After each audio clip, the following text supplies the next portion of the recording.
Welcome to my channel. For those of you that don't know, I am an artist based in the UK, and basically today I just wanted to do a video on art blocks and basically just talk about like how I get out of an art block if I have an art block, and just try to give you some ideas on how to get out of the creative rut, because they're really annoying. So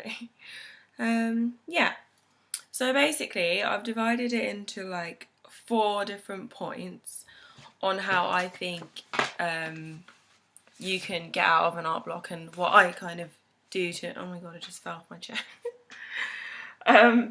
What I kind of do to get over the art block. So the 4 points are number 1 is to establish what is causing your art block. Like, are you stressed? Like, is it stress?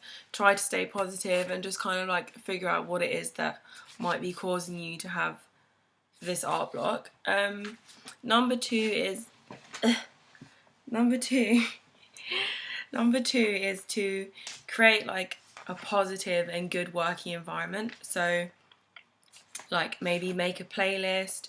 So find some music that you find really inspiring, make a playlist of that music. Make sure that your work environment is tidy. Like, not that mine is ever tidy, but sometimes having like a tidy up and an organize of all your stuff can be really helpful.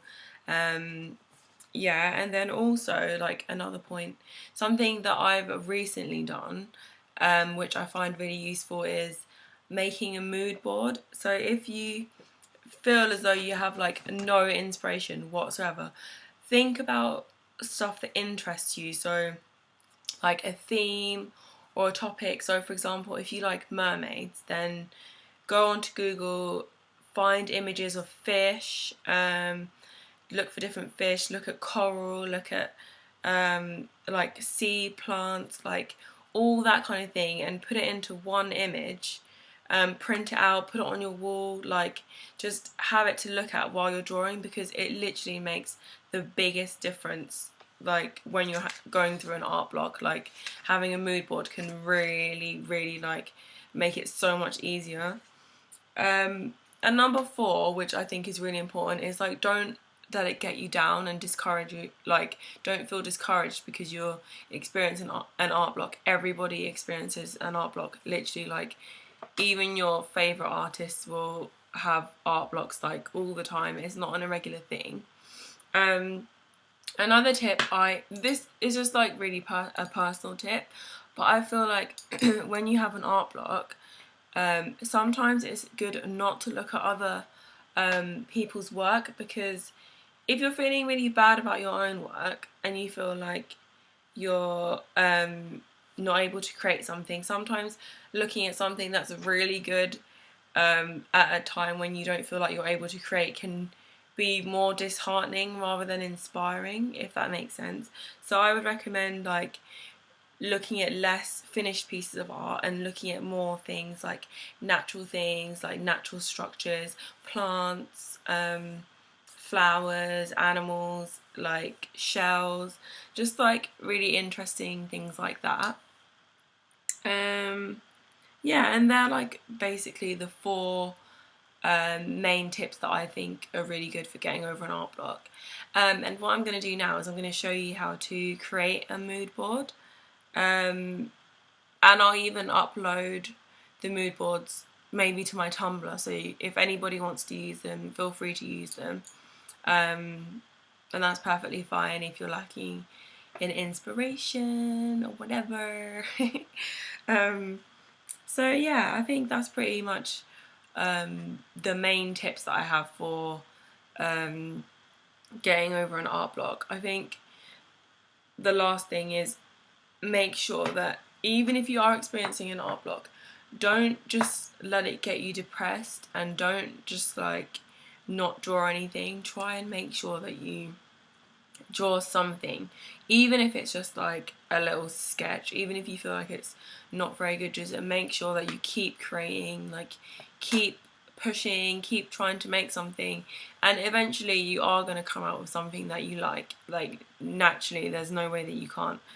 But if you just grind to a halt and you don't do anything, then the thing that I've realised is your art block isn't going to go away. Like it's just going to stay.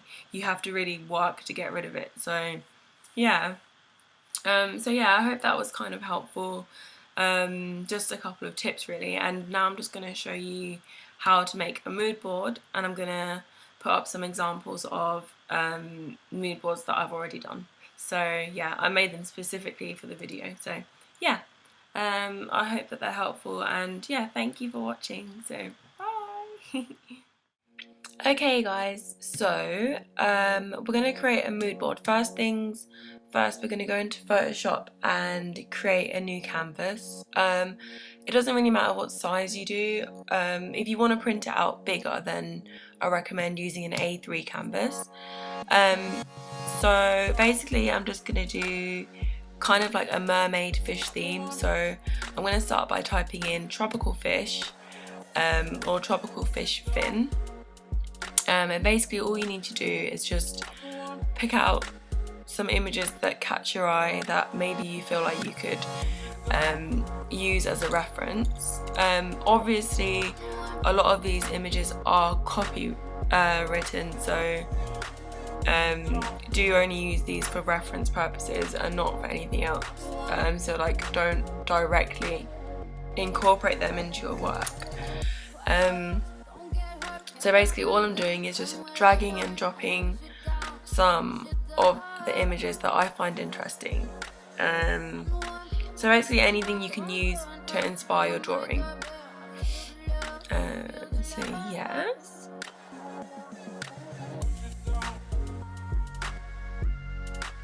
And as you can see, I'm just kind of like resizing the images as I go along to make it fit the page. Mood boards don't have to be like really pretty images. They're literally just for reference purposes, so you don't have to make it look really nice.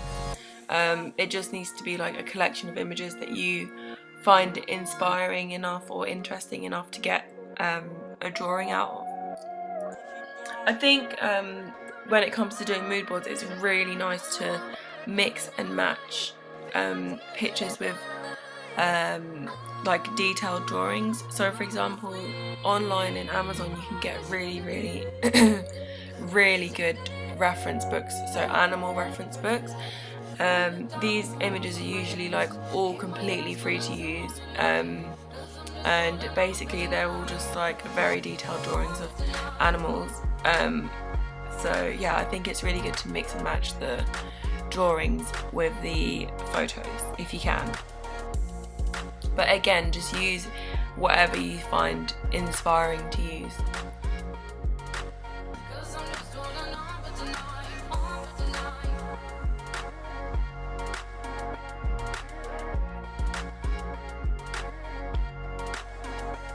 Next, I'm just looking at sea plants, because obviously if this is a mermaid theme, you don't just have to look at fish. If you think about like accessories, like hair pieces, it would be really nice to incorporate like sea flowers and like starfish and just kind of like crustaceans and anything that can make it look more mermaidy but also very interesting. Try and incorporate that in the image as well.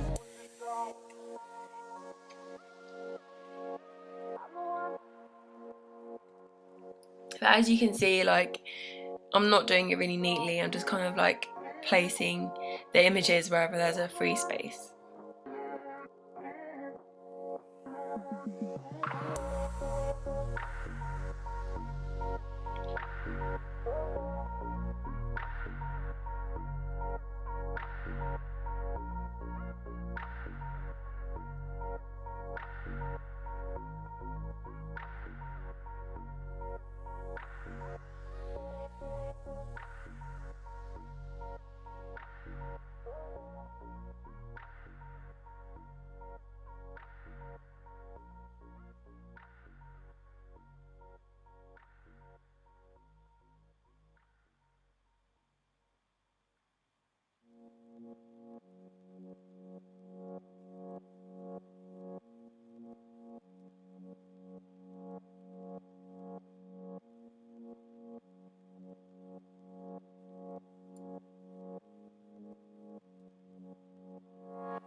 So as you can see, that kind of starfish image wasn't really working, so I just deleted it.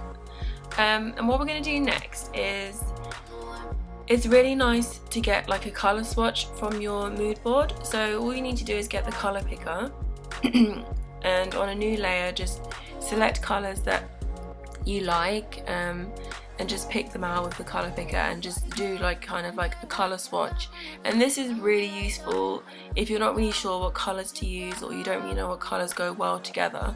Sometimes the best thing to do is look at something natural, because naturally those colours work, so it's gonna naturally look really nice in a drawing or a piece of art or whatever you want to use it for. So yeah, that's pretty much it. I hope that was helpful, and yeah, good luck creating your mood boards, and I hope that you find lots of inspiration while making them. Thank you for watching.